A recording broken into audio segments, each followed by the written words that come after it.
a true crime series. This, the story of Rachel Keller.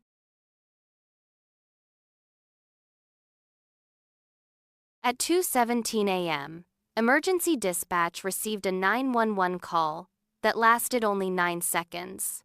No one spoke. All the operator could hear was breathing and the sound of someone moving through a house.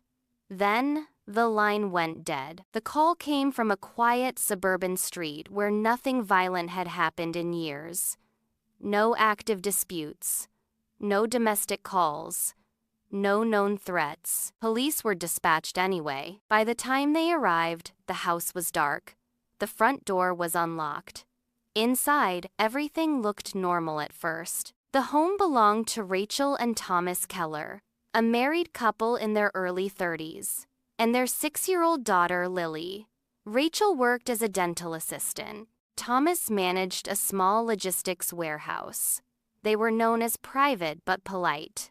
No one reported frequent arguments. No history of violence. Neighbors described them as quiet and normal, which is often how these stories begin.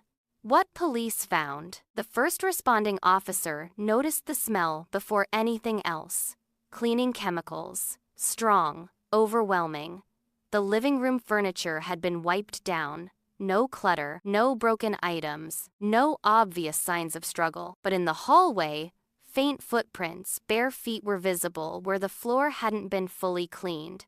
They led toward the master bedroom. That's where officers found Rachel. She was lying on the bed, covered carefully with a blanket, as if someone didn't want her to be cold.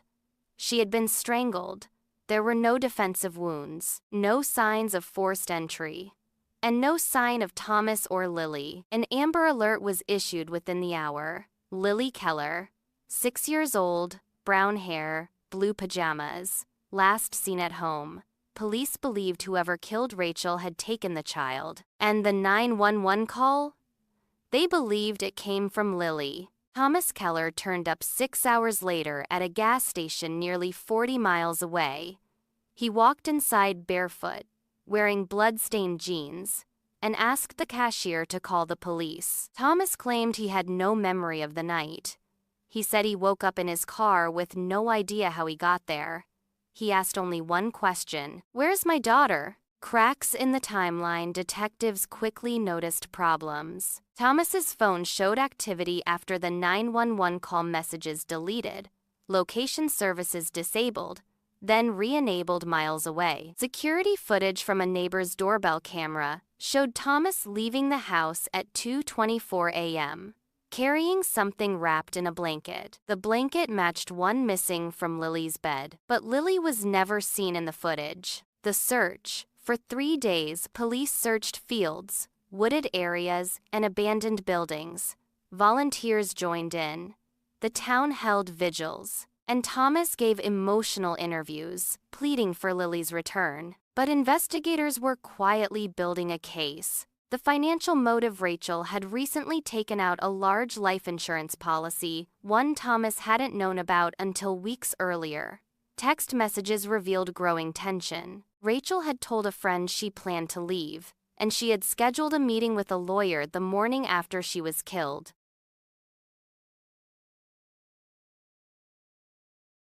On the 4th day, police found Lily. She was alive, left at a roadside rest area, wrapped in a jacket too large for her. She told investigators that her father told her to hide and be quiet while he fixed things. She said she tried to call for help. She said her mom was asleep and wouldn't wake up. That was enough. The arrest: Thomas Keller was arrested later that day. During interrogation, he claimed the death was accidental. He said they argued. He said he lost control. He said he couldn't remember calling 911, but Lily could, and the recording proved it. The trial prosecutors played the 911 call in court. Jurors listened to the breathing, the movement, the silence. They heard the sound of a child moving through a house after violence had already happened. Thomas Keller was convicted of second-degree murder and kidnapping. He was sentenced to 40 years. Lily was placed with relatives in another state. The house was sold. The family name faded from the neighborhood, but the 911 call remains in evidence, a reminder that sometimes the only witness is a child who doesn't know how to ask for help. Some crimes are loud, others whisper in the dark. This was Insta True Crime Series.